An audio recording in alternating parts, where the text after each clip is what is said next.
ಕೇಂದ್ರ ಭಾಗದಲ್ಲಿ ರಸ್ತೆ ಗುಂಡಿಗಳನ್ನು ಮುಚ್ಚಲು ಅಥವಾ ದುರಸ್ತಿ ಮಾಡಲು ಹೈಕೋರ್ಟ್ ಮತ್ತೆ ಬಿಬಿಎಂಪಿಗೆ 15 ದಿನಗಳ ಗಡುವು ನೀಡಿದೆ. ಅಲ್ಲದೆ ಆಧುನಿಕ ತಂತ್ರಜ್ಞಾನ ಬಳಸಿ ಸಮರೋಪಾದಿಯಲ್ಲಿ ಗುಂಡಿ ಮುಚ್ಚುವ ಕಾಮಗಾರಿಯನ್ನು ಕೈಗೊಳ್ಳಬೇಕು, ಯಾವುದೇ ಕಾರಣಕ್ಕೂ ವಿಳಂಬ ಮಾಡಬಾರದು ಎಂದು ಆದೇಶಿಸಿದೆ.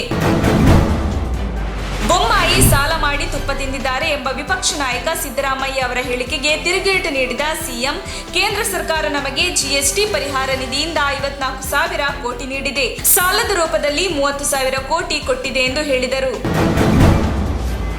ಶಾಲಾ ಕಾಲೇಜಿನಲ್ಲಿ ಹಿಜಾಬ್ ಧರಿಸುವಂತಿಲ್ಲ, ಸರ್ಕಾರದ ವಸ್ತ್ರ ಸಂಹಿತೆಯನ್ನು ಪ್ರಶ್ನೆ ಮಾಡುವಂತಿಲ್ಲ ಎಂದು ಮಂಗಳವಾರ ಕರ್ನಾಟಕ ಹೈಕೋರ್ಟ್ ತೀರ್ಪು ನೀಡಿದ್ದು, ಆದರೆ ಕೋರ್ಟ್ ತೀರ್ಪಿಗೆ ಬೇಸರ ವ್ಯಕ್ತಪಡಿಸಿರುವ ಮುಸ್ಲಿಂ ಸಂಘಟನೆ ಮುಖಂಡರು ಗುರುವಾರ ಕರ್ನಾಟಕ ಬಂದ್ಗೆ ಕರೆ ನೀಡಿದ್ದಾರೆ. ಮುಸ್ಲಿಂ ಮುಖಂಡರು ಸ್ವಯಂ ಪ್ರೇರಿತ ಬಂದ್ಗೆ ಘೋಷಣೆ ಮಾಡಿದ್ದಾರೆ. ನಾಳೆ ಅಂದರೆ ಮಾರ್ಚ್ 17ರಂದು ರಾಜ್ಯಾದ್ಯಂತ ಮುಸ್ಲಿಂ ಸಮುದಾಯ ವ್ಯಾಪಾರ ವಹಿವಾಟು ಬಂದ್ ಮಾಡಲು ಸೂಚನೆ ನೀಡಿದ್ದಾರೆ. ಕೋವಿಡ್ ಸಂಕಷ್ಟದ ಸ್ಥಿತಿಯಲ್ಲೂ ರಾಜ್ಯ ಸರ್ಕಾರ ಆರ್ಥಿಕ ಅಭಿವೃದ್ಧಿಯನ್ನು ಸಾಧಿಸಲು ಶಕ್ತಿ ಮೀರಿ ಪ್ರಯತ್ನ ನಡೆಸುತ್ತಿದೆ ಎಂದು ಮುಖ್ಯಮಂತ್ರಿ ಬಸವರಾಜ ಬೊಮ್ಮಾಯಿ ಅವರು ವಿಧಾನಸಭೆಗೆ ತಿಳಿಸಿದರು. ಕಳೆದ 2 ವರ್ಷಗಳಿಂದ ನಮಗೆ ಕೋವಿಡ್ ಬಂದಿದ್ದರಿಂದ ನಿರೀಕ್ಷಿತ ಮಟ್ಟದಲ್ಲಿ ಆರ್ಥಿಕ ಅಭಿವೃದ್ಧಿ ಸಾಧಿಸಲು ಸಾಧ್ಯವಾಗಲಿಲ್ಲ.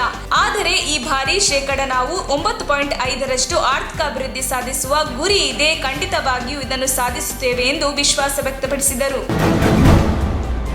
ಚಾರ್ಜಿಗೆ ಹಾಕಿದ ಎಲೆಕ್ಟ್ರಿಕ್ ಬೈಕ್ ಸ್ಫೋಟಗೊಂಡು ಹಲವು ವಸ್ತುಗಳು ಬೆಂಕಿಗೆ ಆಹುತಿಯಾಗಿರುವ ಘಟನೆ ಶಿವಮೊಗ್ಗ ತಾಲೂಕಿನ ಹೊಳೆಹೊನ್ನೂರು ಸಮೀಪ ನಿಂಬೆಗುಂದಿ ಗ್ರಾಮದಲ್ಲಿ ನಡೆದಿದೆ.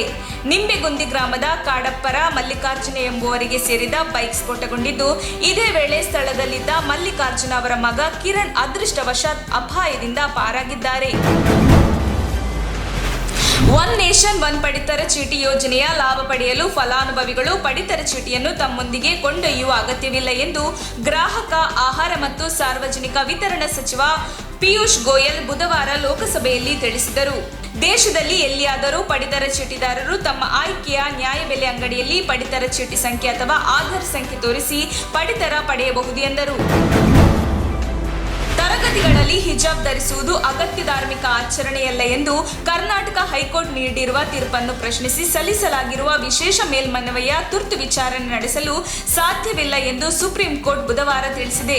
ಸುಪ್ರೀಂ ಕೋರ್ಟ್ ಮುಖ್ಯ ನ್ಯಾಯಮೂರ್ತಿ ಎನ್.ವಿ. ರಮಣ ನೇತೃತ್ವದ ಪೀಠದ ಮುಂದೆ ಅರ್ಜಿದಾರರ ಪರ ಹಿರಿಯ ವಕೀಲರಾದ ಸಂಜಯ್ ಹೆಗ್ಡೆ ತಮ್ಮ ಮನವಿಯನ್ನು ಪ್ರಸ್ತಾಪಿಸಿದ್ದು, ಹಲವಾರು ವಿದ್ಯಾರ್ಥಿಗಳು ಪರೀಕ್ಷೆಗೆ ಹಾಜರಾಗಬೇಕಿದ್ದು, ಈ ನಿಟ್ಟಿನಲ್ಲಿ ತಮ್ಮ ಅರ್ಜಿಯ ತುರ್ತು ವಿಚಾರಣೆ ನಡೆಸಬೇಕೆಂದು ಮನವಿ ಮಾಡಿಕೊಂಡರು.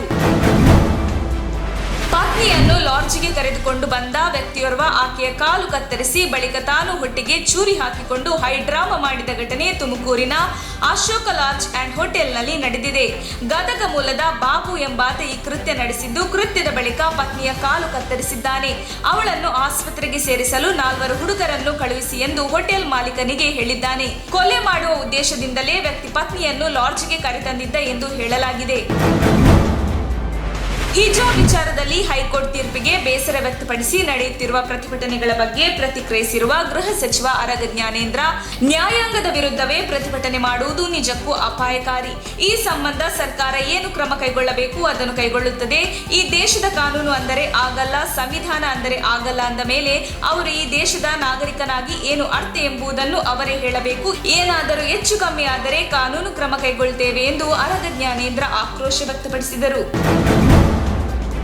ಕನ್ನಡ ಚಿತ್ರರಂಗ ನಟ, ನಿರ್ದೇಶಕ, ನಿರ್ಮಾಪಕ ಎಸ್ ನಾರಾಯಣ್ ಇಂದು ಕಾಂಗ್ರೆಸ್ ಪಕ್ಷಕ್ಕೆ ಸೇರ್ಪಡೆಯಾಗಿದ್ದಾರೆ.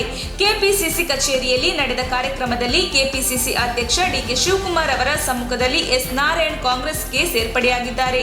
ಕನ್ನಡ ಚಿತ್ರರಂಗ ನಟ, ನಿರ್ದೇಶಕ, ನಿರ್ಮಾಪಕರಾಗಿ ಖ್ಯಾತಿ ಪಡೆದಿದ್ದ ಎಸ್ ನಾರಾಯಣ್ ರಾಜಕೀಯದತ್ತ ಮುಖ ಮಾಡಿದ್ದಾರೆ.